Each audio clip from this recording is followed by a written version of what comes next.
হতে পারে সেই ব্যবস্থা কিন্তু যেই জন্মভূমির যারা তারা বিরোধিতা করেছিলেন, যেই জন্মভূমিকে যেই দেশটিকে তারা জন্মের সময় টুটি চেপে হত্যা করতে চেয়েছিলেন, সেই রাষ্ট্রই আজকে তার মৃতদেহ তার গ্রামের বাড়িতে পৌঁছে দেওয়ার ব্যবস্থা নিয়েছে এবং সেই রাষ্ট্রের পুলিশ এবং র্যাবের সদস্যরাই তাকে তার গ্রামের বাড়িতে নিয়ে যাবে।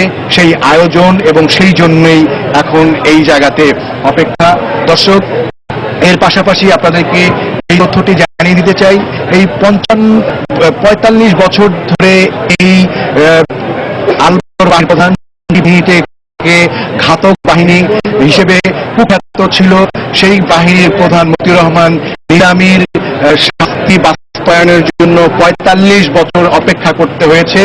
এর মাঝে শহীদ জননী জাহানারা ইমাম তিনি গণ আদালতের মাধ্যমে যুদ্ধাপরাধীদের বিচারের দাবিতে তিনি আন্দোলন গড়ে তুলেছিলেন।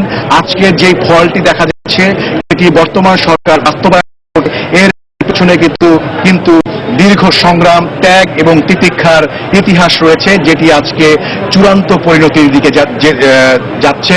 এই 45 বছরের অপেক্ষার পরও কিন্তু এই যে এখন যে বর্তমান যে সরকার রয়েছে, সেই বর্তমান সরকারের এই টার্মের আগের টার্মে যখন তাদের পুরোপুরি সংখ্যাগরিষ্ঠতা ছিল তখনই তারা এই বিচার শুরু করেছেন এবং তারপরেও তারা রাষ্ট্রপক্ষ যেটি বলছেন, এরকম ব্যাপক সংখ্যাগরিষ্ঠতা, নির্বাচনের সময় সাধারণ মানুষের ম্যান্ডেট থাকার পরেও কিন্তু এই বিচারে কোনো ধরনের তড়িঘড়ি করা হয়নি। রাষ্ট্রপক্ষ এমনটি বলছেন, তারা বলছেন যে মতিউর রহমান নিজামীর মতো কুখ্যাত আলবদরদের বিচার, সর্বোচ্চ শাস্তি নিশ্চিত করার জন্য বাংলাদেশের রাষ্ট্র এবং প্রসিকিউশন 5টি বছর এখানে আইনি লড়াই চালিয়েছেন। 2010 সালের আগস্ট মাসে তাকে গ্রেপ্তার দেখানো হয় মতিউর রহমান নিজামীকে ট্রাইব্যুনালের মামলায়। এরপর এই 2016 মের 5 তারিখে সেটি চূড়ান্তভাবে আপিলের যে রিভিউ আবেদন করা হয়েছিল সেইটি খারিজের মাধ্যমে 5টি বছর লেগেছে এই আজকের যে ফলটি পাওয়া যাচ্ছে সেই ফলটি পাওয়ার জন্য। এবং এখানকার যারা মুক্তিযোদ্ধারা বলছেন, তারা বলছেন যে এভাবে যেই স্বচ্ছতার মাধ্যমে বর্তমান সরকার এই মুক্তিযোদ্ধাদের হত্যাকারী, মা বোনদের ধর্ষণকারী এবং গণহত্যাকারী যুদ্ধাপরাধীদের বিচারের মুখোমুখি করেছেন, সেজন্য তারা এখানে মুক্তিযোদ্ধারা এসেছেন, তারা সরকারকে সাধুবাদ জানিয়েছেন। তারপরে এর আগেই আমি বলেছি তারা আরো যেসব দাবি জানিয়েছেন সেই সব সম্পর্কেও কিন্তু আমরা এরই মধ্যে আপনাদেরকে জানিয়ে রেখেছি। মূলত মতিউর রহমান নিজামী ধরা পড়ে মূলত 2010 সালের 29শে জুন। সেই সময় ধর্মীয় অনুভূতিতে আঘাত দেওয়ার অভিযোগে করা একটি মামলায় নিজামীকে গ্রেপ্তার করা হয়। এরপর 2রা আগস্ট মানবতা বিরোধী অপরাধের মামলায় তাকে গ্রেপ্তার দেখানো হয়। 2012 সালের 28শে মে ট্রাইব্যুনাল তার বিরুদ্ধে 16টি অভিযোগ গঠন করে এবং মানবতা বিরোধী অপরাধের মামলার বিচার শুরু করেন। 2014 সালের 29 অক্টোবর নিজামীকে ফাঁসির আদেশ দেন আন্তর্জাতিক অপরাধ ট্রাইব্যুনাল। পরে ওই রায়ের বিরুদ্ধে আপিল করেন নিজামী এবং 2016-র 6 জানুয়ারি ট্রাইব্যুনালের দেওয়া ফাঁসির আদেশ বহাল রেখে রায় ঘোষণা করেন সুপ্রিম কোর্টের আপিল বিভাগ। 15ই মার্চ আপিলের পূর্ণাঙ্গ রায় প্রকাশিত হয় এবং 19 মার্চ নিজামীর আইনজীবীরা সুপ্রিম কোর্টের সংশ্লিষ্ট শাখায় রায় পুনর্বিবেচনার আবেদন জমা দেন এবং এরপর এই গত 5ই মে সেই আপিলের পুনর্বিবেচনার যে আবেদন সেটি খারিজ হয়ে যায়। অর্থাৎ 2010-এর 29 জুন থেকে আজকের দিন পর্যন্ত দীর্ঘ প্রায় 5 বছর আইনি লড়াই চালিয়েছে রাষ্ট্র এবং তারপরেই এইসব কুখ্যাত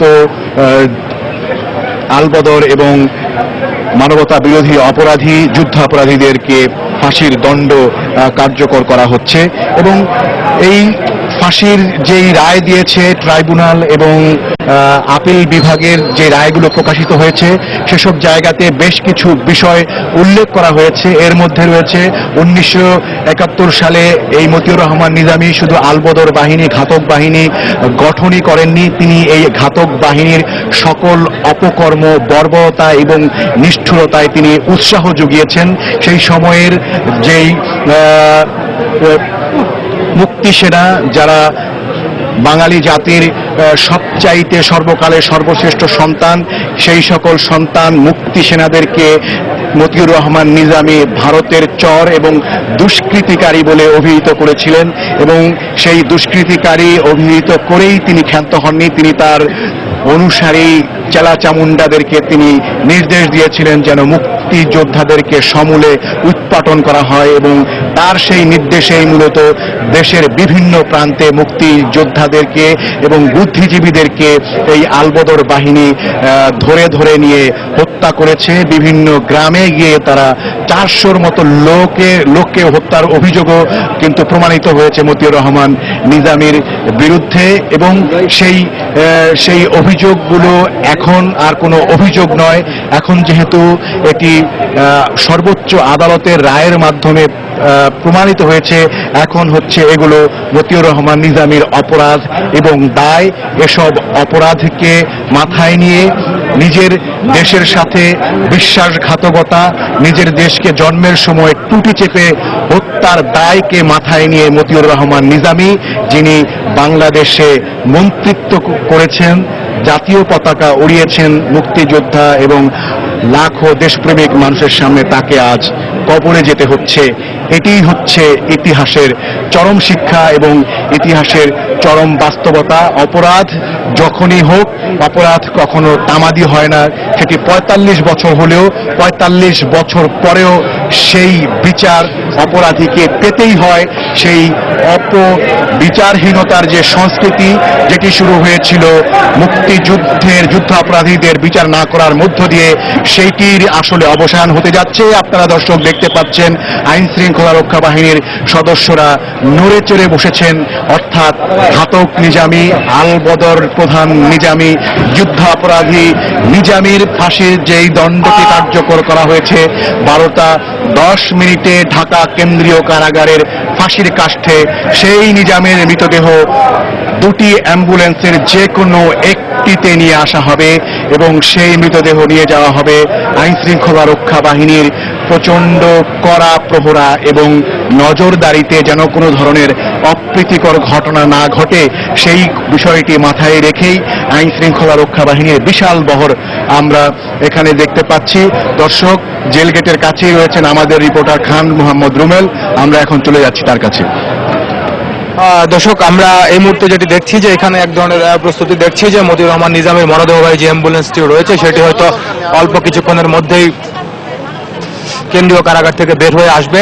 কারণ এই মুহূর্তে আমরা যেটি দেখছি যে এখানে হঠাৎ করে আইন শৃঙ্খলা রক্ষাকারী বাহিনীর সদস্য যারা আছেন তারা তৎপর হয়ে উঠেছেন, এবং এর আগের রায়গুলোর প্রেক্ষিতে আমরা যেটি দেখেছিলাম যে 1 ঘন্টা সোয়া ঘন্টার মধ্যেই আসলে মরদেহটি বাইরে নিয়ে আসা হয়।